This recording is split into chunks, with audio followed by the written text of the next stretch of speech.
Is the Speaker of Parliament guilty of contempt of court for failing to facilitate debate? Welcome back to the channel. Before we delve further, please subscribe for more videos on matters concerning PNG. Thank you in advance. Following the recent proceedings of Parliament on the motion of the vote of no confidence, the Speaker of Parliament argued that Parliament has its own rules as stipulated in the standing orders. Thus, he will go by the standing orders, despite court order from the Supreme Court that requires Parliament to debate the motion before the votes be taken. Well, you may be thinking, what has just happened? Is the Speaker of Parliament guilty of contempt of court for failing to facilitate debate? Here, the short answer from Brian Kramer, one of the vibrant, smart, and outspoken politicians, is yes. Why yes? Well, first of all, let's consider the facts. On 31st March 2025, the Supreme Court ruled that the decision by the Parliamentary Committee, chaired by the then Deputy Speaker of Parliament, Honorable Kony Iguan, and 6 other Pangu Party members, in November 2024, to reject the opposition's notice of motion of no confidence against the Prime Minister James Marape, nominating Sir Peter Aipatas as the alternative Prime Minister, was unconstitutional. Why did the committee reject it? The committee claimed the notice of motion breached Standing Order 165, which allows the Speaker or Chairman of committees to disallow any motion that is the same in substance as the one already resolved by Parliament within the past 12 months. The intention of this rule is to prevent members from repeatedly reintroducing the same motions that have already been dealt with.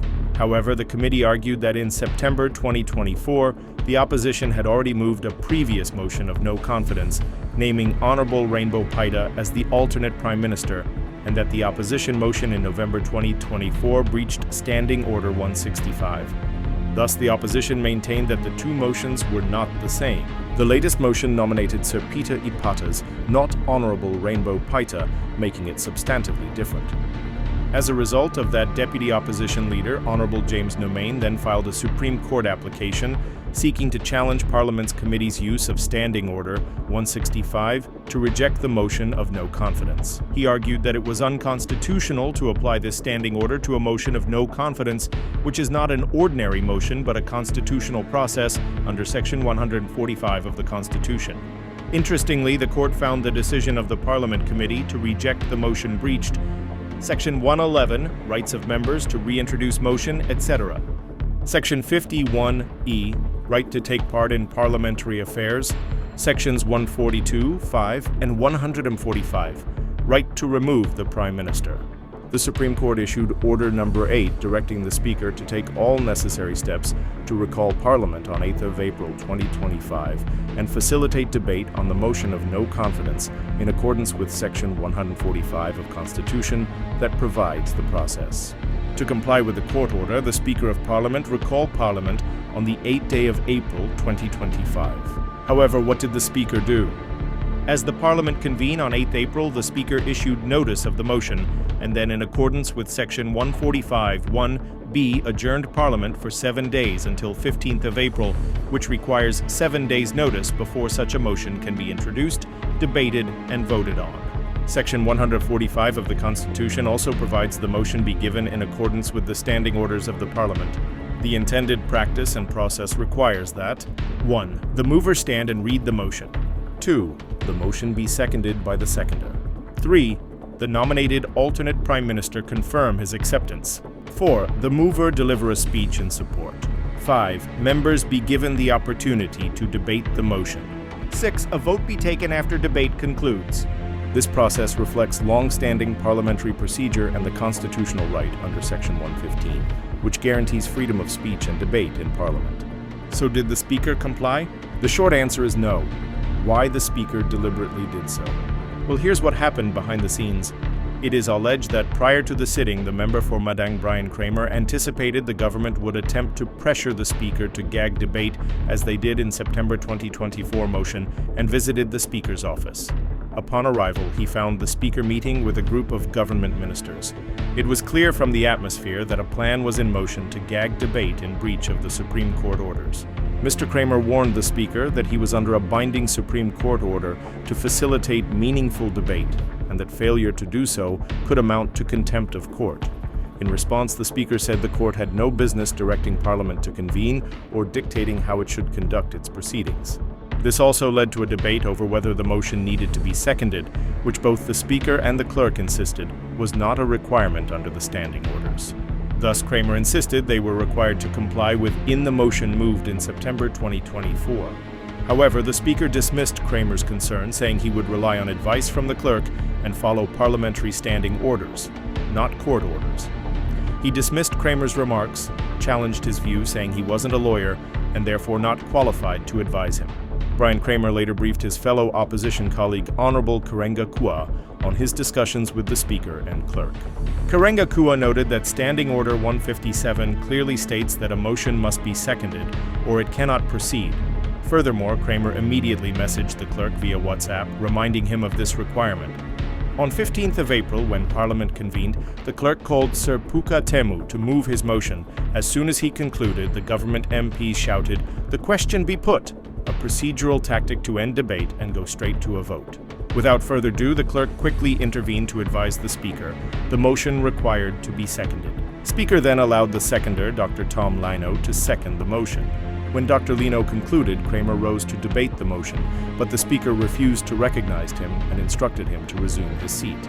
The Speaker then stated that, based on the clerk's advice, he was required to entertain the motion that the question be put.